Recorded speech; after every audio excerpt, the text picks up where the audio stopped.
So here I have written the code to turn on and off the LEDs sequence wise. So this part I have already explained in my previous video. You can refer that.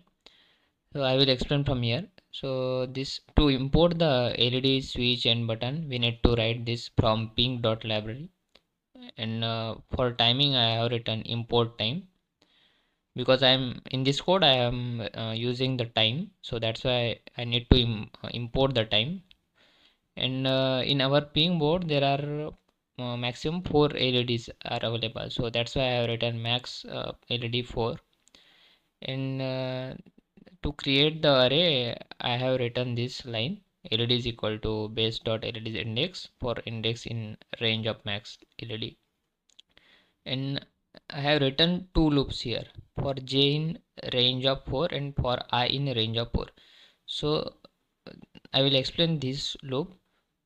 For I in range of 4, first LED I is on, means LED 0 is on, then time dot sleep 1. For 1 second it will off, then this LED is I dot off.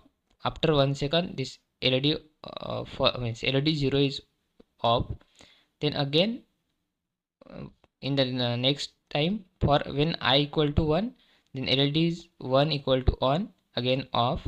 Similarly this loop will be continue for first time. In the first loop this LED 0 on off, LED 1 0 on off, LED 2 on off, then LED 3 on off. This is the first loop.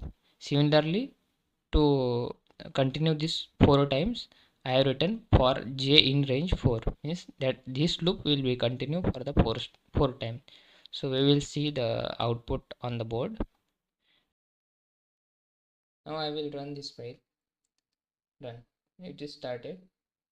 So first loop completed. Again 1 2 3 4. Second completed. 1 2 3 4. Third loop completed. 1 2 3 4. Four loop completed. So these LEDs are turn on and turn off in for loop. So that's it, our program. Thank you.